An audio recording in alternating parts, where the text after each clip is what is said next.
Hello students.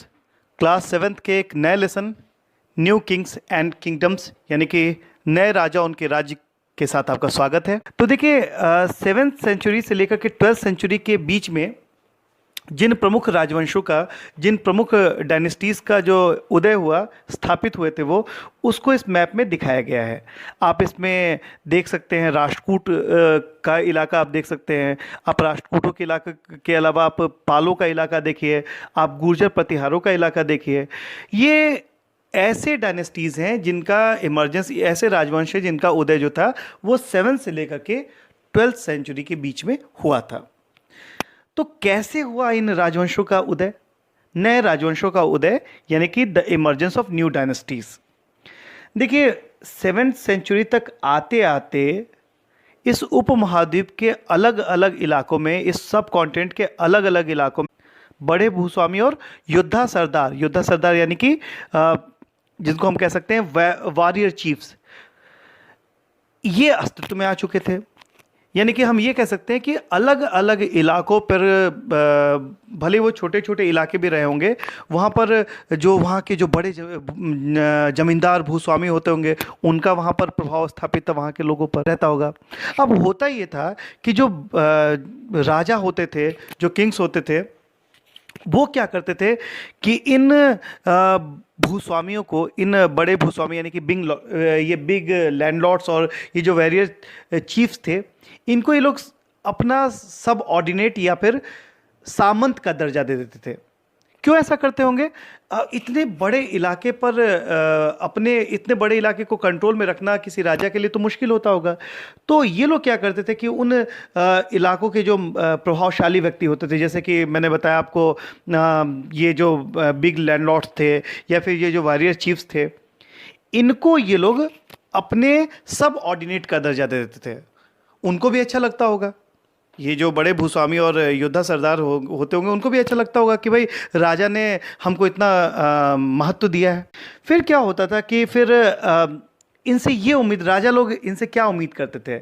इनसे ये उम्मीद करते थे कि ये लोग समय समय पर राजा के लिए गिफ्ट लाया करें, उपहार लाया करें, उनके कोर्ट्स में, उनके दरबार में हाजिरी लगाए प्रेजेंट हुआ करें, और जब उन्हें आवश्यकता पड़े तो सैन्य सहायता, यानी कि जब कोई युद्ध हो गया या कुछ इस तरह की स्थिति बनी, तो उस समय उनको मिलिट्री सपोर्ट यानी कि सैन्य सहायता प्रदान किया करे, ये उनसे उम्मीद की जाती थी।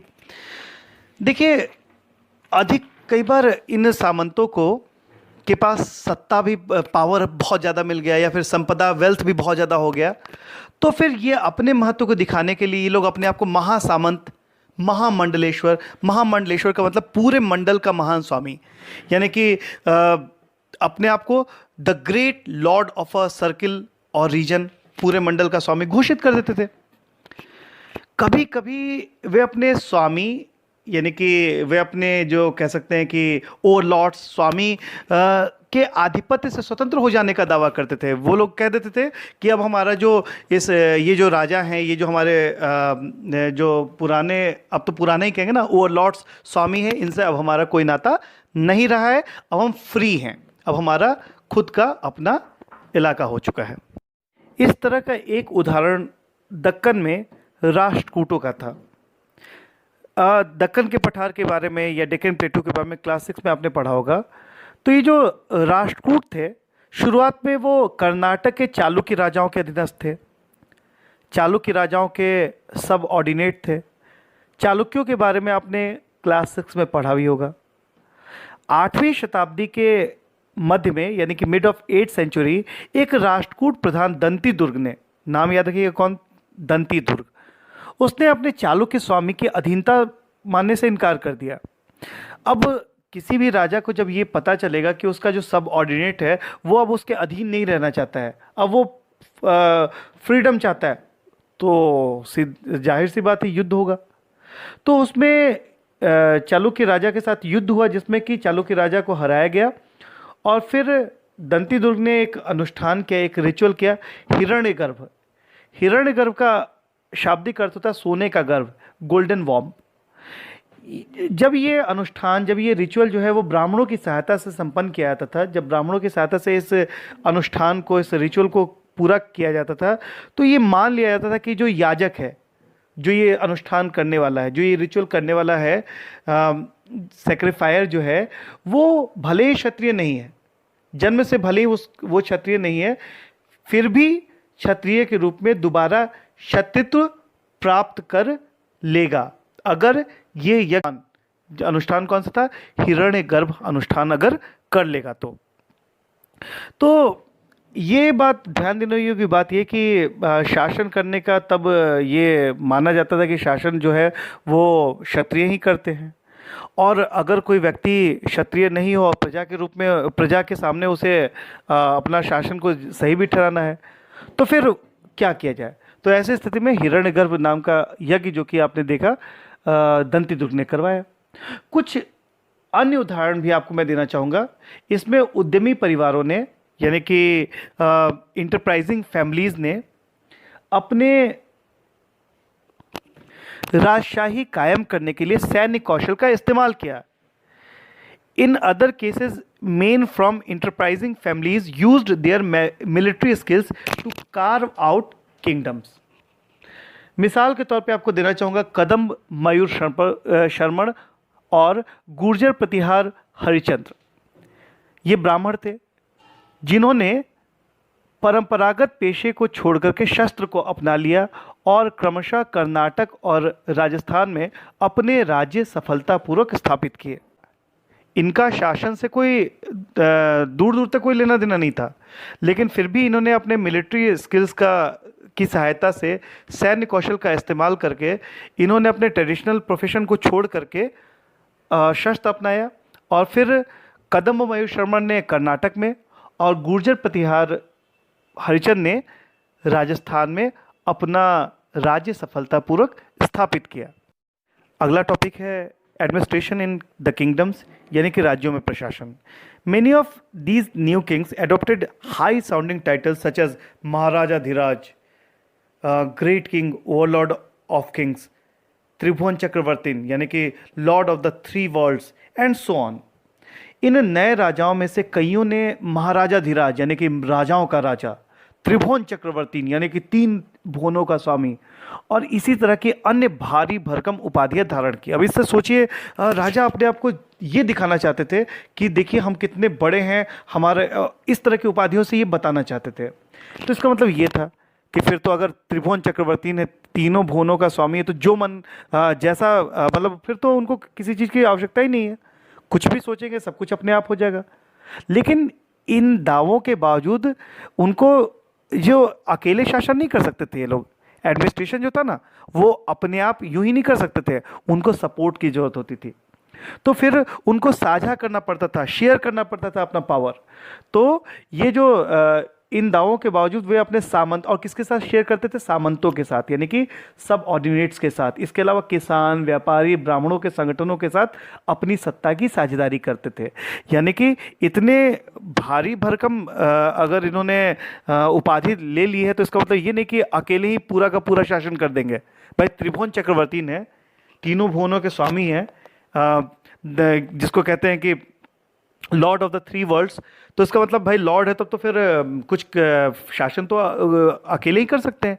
लेकिन ऐसा नहीं था, इनको अपने पावर को शेयर करना पड़ता था। किसके साथ पावर को शेयर करना पड़ता था? जैसा कि अभी बताया गया आपको, किसानों के संगठनों के साथ, है ना, association of peasants, association of traders यानी कि व्यापारियों के संगठनों के साथ, एंड एसोसिएशन ऑफ ब्राह्मण्स यानी कि ब्राह्मणों के संगठनों के साथ। अब इतना बड़ा अगर उन्होंने राज्य स्थापित किया है, तो इन राज्यों को चलाने के लिए रिसोर्सेज की आवश्यकता पड़ेगी। अब ये रिसोर्सेज, संसाधन कहाँ से आएंगे? तो ये इन सभी राज्यों में जो उत्पादक थे, जो प्रोड्यूसर्स थे, जैसे कौन? किसान जो कि फसल का उत्पादन करते थे, पशुपालक यानी कि कैटल कीपर्स जो कि भाई दूध, दही और इन तरह की चीज़ों को का उत्पादन करते होंगे, और भी जो पशुओं से चीज़ें मिलती होंगी। कारीगर यानी कि आर्टिशियंस जो कि अलग अलग तरह के क्राफ्ट्स बनाते होंगे। इन लोगों से जो है रिसोर्सेज इकट्ठे किए जाते थे। तो कैसे?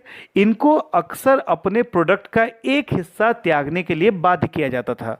दे वर ऑफन परस्यूडेड और compelled to surrender part of what they produced. यानी कि अगर किसान है और उसने अगर गेहूं का उत्पादन किया तो एक हिस्सा हो सकता है कि पूरे फसल का 10वां हिस्सा या एक चौथाई, कितना भी वो राज्य के ऊपर डिपेंड करता था, वो उसे बाध्य किया जाता था कि वो उस हिस्से को त्यागे।